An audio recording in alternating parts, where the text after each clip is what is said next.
এই প্রশ্নটা অবশ্যই আছে, কে শরণার্থী আর কে অনুপ্রবেশকারী। যদিও বিরোধী দলনেতা বারবার বলছেন যে কোথাও মুখ্যমন্ত্রীরা গুলিয়ে দেওয়ার চেষ্টা করছেন শরণার্থী আর অনুপ্রবেশকারীর মধ্যে। আমার পরের প্রশ্ন তন্ময়দা কাছে। তন্ময়দা, মমতা বন্দ্যোপাধ্যায় একটা পোস্ট করেছেন, সেটা ভুয়ো কি ভুয়ো নয় সেই বিতর্ক থেকেও বড় উল্লেখযোগ্য বিষয় হচ্ছে যে মমতা বন্দ্যোপাধ্যায় যেভাবে গোটা বিষয়টা অর্থাৎ এই বিশেষ নিবিড় সংশোধনের মাধ্যমে বাঙালিদের ওপর যে হেনস্থা হচ্ছে তার প্রতিবাদ তিনি করছেন, এবং তার সঙ্গে যদি ভবিষ্যতে কিছুদিন পরেই যদি এই বাংলায় এসআইআর হয় তাহলে কিন্তু তার আগে থেকেও তিনি একটা প্রচ্ছন্ন হুঁশিয়ারি দিয়ে রাখছেন বুথ লেভেল অফিসারদের, কেন তারা ট্রেনিং এ গেছেন, কেন তাদেরকে জানানো হচ্ছে তারা স্টেট গভর্নমেন্টের কর্মী।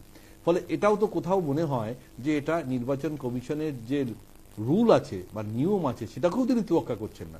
তাহলে তিনি কি কেন্দ্রের মানে সরকারের পাশাপাশি এই যে একটা অটোনোমাস বডি নির্বাচন কমিশন তাদের সংবিধানটাকেও তিনি মানবেন না?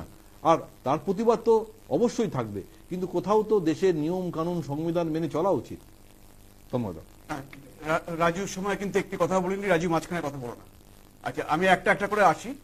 এই যে ভুয়ো ভিডিও কথা বলছেন, যে দেখুন একজন মুখ্যমন্ত্রী ভুয়ো ভিডিও প্রকাশ করছেন, এবং শুধু তাই নয়, যাদেরকে নিয়ে করা হয়েছে তারা পরে স্বীকার করছে, বলছে আমাদেরকে তৃণমূলের নেতারা এসে এইটা বলে করিয়েছে।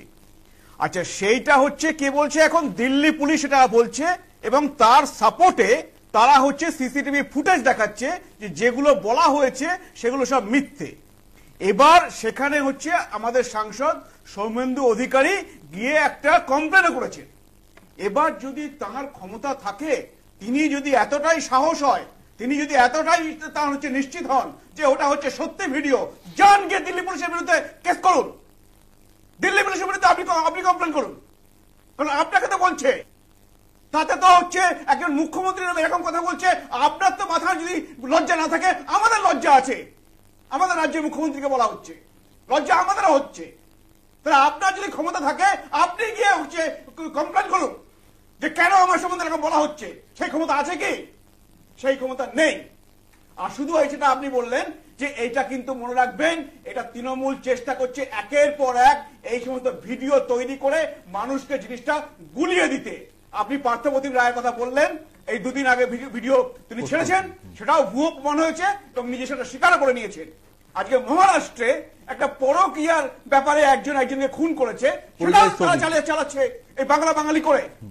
আমি আপনাকে বলে দিলাম যে এখানে কোনো বাঙালি বলে বাংলা ভাষার সাথে কোনো সম্পর্ক নেই, কারোকে কোনো হেনস্থা করা হচ্ছে না। প্রত্যেকটা রাজ্য, প্রত্যেকটা মুখ্যমন্ত্রী বলে দিয়েছে যে আমরা বাংলাদেশি শনাক্ত করব, বাংলাদেশি ফেরত পাঠাবো। এইটা তারা করার চেষ্টা করছে। আপনি জানেন দুদিন আগে হরিয়ানার মুখ্যমন্ত্রী কি বলেছেন। আজকে একই সুরে কিন্তু বিজেপি শাসিত রাজ্য নয়, এরকম রাজ্য যেমন কেরালা, কর্ণাটক, তামিলনাড়ু, সেখানকারও একই সুরে তারা কথাবার্তা বলছেন। আপনি আমাদের মুখ্যমন্ত্রীকে একবারে বলতে শুনেছেন যে আমিও চাই পশ্চিমবঙ্গে সমস্ত বাংলাদেশি শনাক্ত করব এবং বর্ডার ক্রস করাবো? তার মুখে সে কথা শুনবেন না। উল্টে তিনি কি বলছেন যে অন্য অন্য রাজ্যে যারা আছেন পরিযায়ী শ্রমিক তারা এখানে চলে আসুন, যদি কারোর বাড়ি না থাকে তাদেরকে ক্যাম্পে রাখবো। আচ্ছা, পরিযায়ী শ্রমিক কে হয়? যে যারা হচ্ছে এখানে থাকে, এখানে বসবাস করে, তারা কাজের খোঁজে অন্য রাজ্যে গিয়েছি, তাদের বাড়িতে এখানে থাকবে। তাহলে বাড়ি নেই কাদের?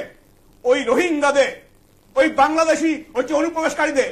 কারণ তারা এখানে ঢুকেছে, তাদেরকে একটা ক্যাম্পে রেখে দিয়েছিল, রেখে দিয়ে সমস্ত ডকুমেন্ট তৈরি করে দিয়েছিল, তারা অন্য রাজ্যে চলে গেছে। কিন্তু সংখ্যা নিয়ে প্রশ্ন আছে, যেটা আপনাদের দলের তরফ থেকে বারবার বলা হচ্ছে 1 কোটি রোহিঙ্গা মুসলমান। 1 কোটি রোহিঙ্গা কেউ বলেনি।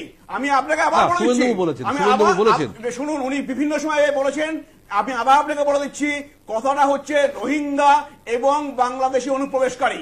এখানে যেন কেউ গুলিয়ে না ফেলে যে কে হচ্ছে শরণার্থী।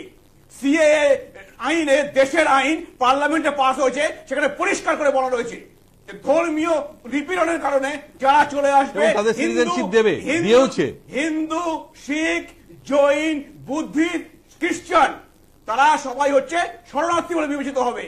সুতরাং এটা হচ্ছে সিএএ আইনে আছে, এবং সেই আইন মোতাবেক সেই আইন মোতাবেক তুমি সব আইন জানো না, সেই আইন মোতাবেক বহুজন অলরেডি সিএ এর 185 জন পেয়েছে, 185 জন সিএ আন্ডারে, এবং আরো পাবে সবাই।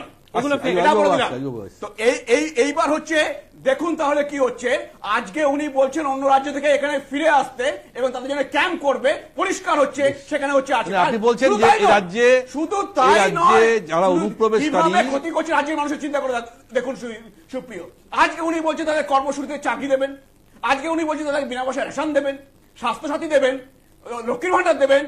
আচ্ছা, অনুপ্রবেশকারীদের নিয়ে আপনার এত ভালোবাসা কিসে?